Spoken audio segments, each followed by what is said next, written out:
Adventure games. Who doesn't like an adventure game? And of course, in this instance, I'm referring to the genre that these days is usually prefaced by the name point-and-click adventure game. You know, your Leisure Suit Larrys and Monkey Islands of the world. And by all means, Sierra and LucasArts fans, have fun fighting to the death in the comments. No one's going to mind. My personal history with the genre goes back to the days of Infocom text adventures, with games like The Goddesses of Phobos and Stationfall, but probably most people are more familiar with the OG Zork. Did I write this intro just to show off part of my Infocom collection? Well, yes, I did, but it does also serve a purpose, as I'll get to later on in the video. Hi, my name is Dave, and welcome to Zilog and Moto, the channel where I'm on a mission, a mandate if you will, to collect and review complete copies of every English language release for the Sega Master System, Genesis/Mega Drive, Sega or Mega CD as the case may be, and finally the 32X. The complete copies aspect of that gets a little interesting for this week's video, but I'll be getting to that later on. If you include all of those English language releases from around the world, you end up with around 1,280 games to look at, give or take a few with the occasional new release thrown in. So I'm gonna be here for a while. Let's hope my capture card doesn't burn out anytime soon. Getting back to today's game, and for it, you have to go all the way back to the origins of the Sega CD, at least in the United States anyway, as this game was only released for the Sega Mega CD platform in North America and Europe. And that game is Sherlock Holmes Consulting Detective Volume 1. Now, I specified the Sega Mega CD platform there because it did get released in Japan, just not on Sega consoles, instead appearing on the PC Engine CD and FM Towns in 1991, long before to make its debut with the launch of the Sega CD in North America in November of 1992. Not sure why Sega of Japan decided to pass on the game specifically, but I'm going to guess that they saw the sales on those other platforms and decided it wasn't going to be worth converting it to the Mega CD. And to be fair, I'm honestly more surprised that the game was released at all in Japan on those platforms. Not to mention that the creatively named sequel, Sherlock Holmes Consulting Detective Volume 2, was released in Japan for the PC Engine CD again in mid-1993. Speaking of that sequel, Sherlock Holmes Consulting Detective Volume 2 is probably more well known amongst gamers because Volume 1 was not just a launch title for the Sega CD, but it was bundled with the Model 1 Sega CD as one of the pack-in games for the console. And you might be thinking, well wait, pack-in games are usually pretty well known. But there's a caveat here. Sherlock Holmes Consulting Detective Volume 1 was a pack-in game for the Model 1 Sega CD only, and the Model 1 Sega CD was only on the market for 8 months from November of 1992 to June of 1993 before being replaced by the Model 2, which by that time Sega had changed the pack-in game to Sewer Shark instead. Basically, if you didn't buy a Model 1 Sega CD, you were not playing Sherlock Holmes Consulting Detective Volume 1, or for that matter Solfease, which was also a Model 1 exclusive, but at least in that case, there was an oddly named cartridge version available if you were sans Sega CD. So what is Sherlock Holmes Consulting Detective exactly? And is it worth playing in 2023, or should it be relegated to history like so many other FMV titles? Well, we shall see, but first a look at its unique packaging. And this is my copy of Sherlock Holmes Consulting Detective Volume 1. And at first when you see it, you're probably like, oh, well, that makes sense. It's not going to be in a standard case because it's a pack-in. But wait, there's more. Because if you flip it over, you get the Sega Classics Arcade Collection with Streets of Rage, Revenge of Shinobi, Columns, and Golden Axe. This was definitely great value for Sega CD owners, assuming they didn't already have these games on cartridge, because between this package and the separate package for Solfease, you were getting 6 games as a pack-in, which is unheard of, pretty much ever. This package itself is nothing special, just cardboard and plastic, and it doesn't even have room for the manuals, which I'll go over in a minute. Along with this, and I'm showing this here because I can't imagine I'd ever have a reason to show this on camera otherwise, is more pack-in goodness that's used in the same form factor, and that is the Hot Hits Rock Paintings Collection. Hot Hits is just a music compilation from Warner Brothers of various artists that they were looking to push at the time, and it can be played in any CD player.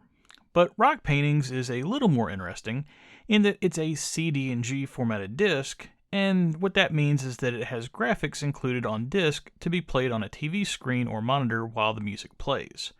These are commonly used in karaoke machines, if you are wondering what their purpose was. But it should be pointed out that unless your CD drive supports that CD&G format, you will not be able to play this. I like where Sega's head was at with including these discs to show off all the features of the Sega CD, along with the packing games, especially with how much the Model 1 cost at the time, which was $300, which in today's figures is $650, and without an actual Genesis. But this is something that ultimately only collectors are going to be interested in. You might be asking, well, where are the manuals? And no, they're not on disc with some sort of menu system. They're right here, with a separate booklet for Sherlock Holmes and then the arcade collection. Both are the same size as the case used to hold the CDs, which is slightly bigger than a standard jewel case, so unfortunately there's not really a good way to keep this all together, which is why I've taken to keeping these in a separate comic book bag. The manual is pretty sturdy, but it's actually not huge, as there's a few pages toward the end just for players to keep notes on the various cases. It's written from the perspective of Holmes' assistant, John Watson, and the manual starts out with a letter from him to set up the background of the game, and then the rest of the manual is Watson explaining how to play the game, and the what and the who of the resources in the game that you'll use to try to solve the 3 mysteries. It's actually pretty unique. I don't know that I've read a whole manual written from someone's perspective before. You can play the game without it, as a lot of what's covered here is included in the game, and the actual gameplay isn't overly complex. But in this case, I think the manual definitely adds to the color of the game. The last thing included in the package is what you have to have for this set to be truly complete, and that is this sample collection of editions of The Times, which is based on the very real Times newspaper from the United Kingdom that dates back to 1785. This reminds me a lot of the feelies that were included with the Infocom games originally, with some being just included to enhance the ambiance of the game, but then also some included things that were very necessary to play the game, almost acting as a password protection in some cases. This feelie, in particular, is printed on paper very similar to actual newsprint, and you can see it started to yellow a bit due to that. And it's also somewhat fragile as a result, so probably that comic book bag is definitely the best place to keep it. As you can see, there's a lot of text here, so clearly considerable effort went into creating this. There's a lot of information that you don't need here, it's just included for color, but I like the fact that it's included, as a detective isn't just going to have the clue that they need handed to them, despite how Mystery of the Week television procedurals might make it look. Don't worry, Magnum, I still love you. Also, full disclosure, while it's very convenient to have this with the game, the entire text of this is included in the game, so if you're curious about playing the game, don't feel like you have to track it down. It's just much, much easier to read through this than use the newspaper system in the game. Okay, that's the package. Let's fire it up and try to solve a mystery, or 3. In the intro, I talked about being a fan of the adventure game genre, going from the earliest days of the genre up until, well, today for that matter, as new games in the genre are continuing to be made, some with new IP, and some with familiar faces, such as the recent Leisure Suit Larry titles from Crazy Bunch, and then Ron Gilbert's return to Monkey Island. Both of those use a more traditional 2D point-and-click interface that has become the norm as the genre has progressed over time from those early text-only Infocom adventures. However, to get from those early games to where we are now, there has been lots of experimenting done with tweaking the genre and adding many different gameplay elements that hadn't been tried before, either due to technological advancement, wanting to reuse the same game engine for multiple games, or just that designers simply hadn't thought of them before. By the time the mid-90s rolled around, with the advent of CD-ROMs, the multimedia revolution was fully on, and developers started to try to find ways to include digitized video in games of all genres. Anyone remember that infamous original introduction to Resident Evil? Yeah, you do. The Sega CD was well known for these types of full motion video or FMV games, and I've reviewed a few of them so far on the channel, ranging from the good/excellent Wirehead and Sewer Shark to the utter disaster of the Make My Video titles, which barely qualify as games. But what about that adventure game genre? How is it being represented in regards to digitized video?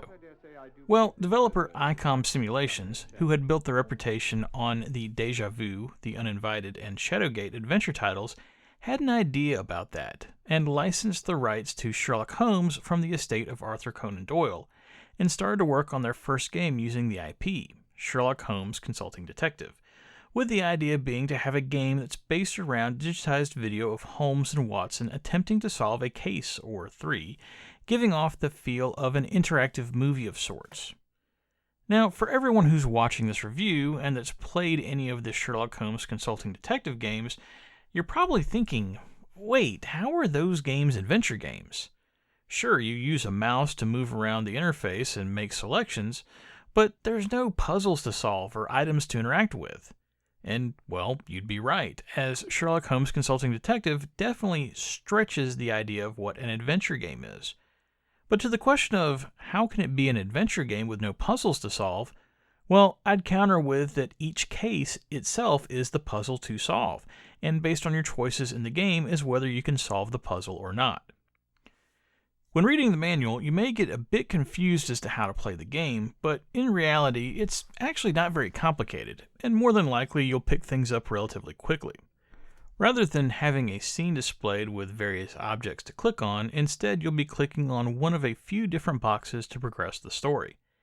Each case starts with an introductory video setting up what's going on, with either Holmes or Watson having a discussion about current events, or being visited by a potential client who's asking for their help to look into a specific crime. Once that video is completed, you then get into the main game interface where you can start your investigation. On the left side of the screen, there's an icon that can be used to go back to the main menu and save your game, and then below that are three icons, one for your notebook, one for the London directory, and one for the Times. The Times here is the digital representation of 7 issues of the Times listed by date. Each issue of the Times has information that might be helpful in your investigation, but reading it isn't required to solve any of the cases, so theoretically a player can completely skip it and still complete the game. The interface to read the Times in the game is a bit rough, as you can't select a specific section to read, so it's definitely recommended to do your research in the printed copy if possible, but I do like that ICOM Simulations included it just in case. The remaining 2 icons, the notebook and the directory, are similar in use. As you might expect, the notebook and the directory are both lists of people and places. To start out with, Holmes' notebook consists of just some basic people and places that are covered in the manual that can assist with your investigation, such as Henry Ellis, the foreign news editor at the Times, Langdale Pike, a gossip columnist, and Inspector Lestrade at Scotland Yard, who just loves giving Holmes and Watson a hard time. As far as I can tell, even though technically the 3 cases included in Consulting Detective were created specifically just for the game, some of those characters, like Pike, Lestrade, and then Sir Jasper Meeks, do actually come from the original stories. So that's a nice touch in setting up the world the game takes place in, and I'm sure Sherlock Holmes fans will be happy about that. Also, while you can probably figure out who's who pretty quickly when you start to talk to the various characters, if you don't have the manual, there is an introductory section before you start play where Holmes will narrate information about these characters in his signature style. Again, in a nice touch from ICOM to cover players that might be missing the books that came with the game. Along with Holmes' notebook, you have access to a directory of London, nicely alphabetized and organized for reference. The directory covers every possible person and place that you might want to investigate when researching your case, along with tons of entries that will have absolutely nothing to do with any of the 3 cases. While it's not required to complete the cases, what most players will probably want to do when navigating the directory is add the person or place from the directory to your notebook, for easy reference later on when trying the cases. This interface is a snap and works with just 2 clicks of the button, and your progress in each of the cases, along with your additions to the notebook, can be saved if you need to take a break. I think my only issue here was that there were times when I would find a dead end, but I had already added the item to my notebook, and once it's there, you can't remove it. But that's a very minor complaint. Once you've decided who or what you're going to investigate, you then have 3 options as to how to proceed. You can either take the horse and carriage and go straight to them, which will kick off a video scene, or you can check Holmes's files to see if you already have any notes that might be helpful, or finally send off the Baker Street Irregulars, local street kids who have their ear to the ground, and they'll report back via telegram if they find out any information. Using Holmes files or the Baker Street Irregulars isn't required to complete any of the cases, but sometimes the information they provide can be helpful, and in the case of the Irregulars, the information reported back is sometimes pretty humorous. I.e., in the first case, the Mummy's Curse, when asked to check out reporter Philip Travis, the Regulars report back, "Mr. Holmes, this guy's a loony." The meat of the game, however, is Holmes and Watson's personal investigations into each of the parties. As mentioned, a scene will kick off, and at this point you need to pay close attention to the names and places mentioned by the interviewee.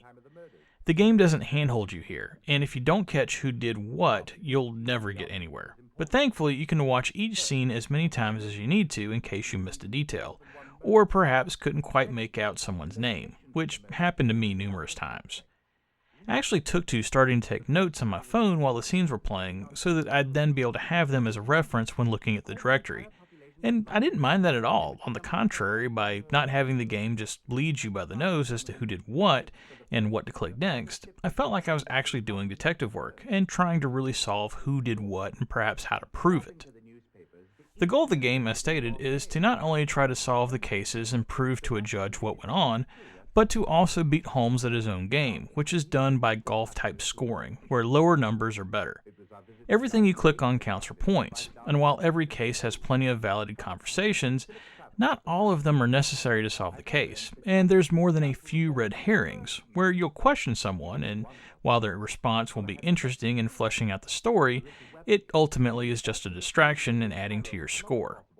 In the end, your score doesn't really matter, and if you score poorly, Watson will just passive-aggressively talk about how perhaps you should go back to school or look into another profession. So I wouldn't put too much stock into this, as this isn't a game where I think getting a high, or in this case low score, is really what players should be interested in. Being that the game is based around digitized video, you've probably got questions about how well the Sega CD was able to handle that. Well, similar to other FMV games on the Sega CD around that time, the actual video is displayed in a window that takes up about a quarter of the screen, very much like how the TurboGrafx/PC Engine and CD-TV versions look, with even the DOS version using the windowed approach, but providing better quality video. It doesn't look great, to be sure, but considering it was a launch title for the console, I definitely think it's passable, and even with the pixely, low-color look, there's still a decent amount of detail that can be made out. Considering it was a video game in the early 90s, I think the acting work from all parties was pretty decent, although I do find it interesting that I can't find any appearances from any of the actors besides their roles in the game. Except for, and I was highly amused when I saw this, Bill Corbett, aka Crow from the later seasons of Mystery Science Theater 3000 and Riff Tracks, in a weird bit of Inception, as I could totally see the MST3K guys lampooning the scenes in the game. Sound-wise, there's not much to talk about, with the game primarily revolving around the various video clips. However, I will say that I think the audio probably could have been a bit less compressed. I know that they were trying to keep the clips as small as possible to minimize the loading times from the Sega CD's single-speed CD-ROM, but especially with the accents, sometimes it was hard to make out the names being discussed, even if you were fully locked in. It's not a huge deal, as you may just end up repeating a scene or two, but this is definitely something that I think they could have improved on. Ultimately, I had a lot of fun in playing Sherlock Holmes Consulting Detective this week. I'm sure it's not going to be everyone's cup of tea, and if you're an action game fan, you're definitely going to want to give this a pass, because you'll probably be asleep in 5 minutes.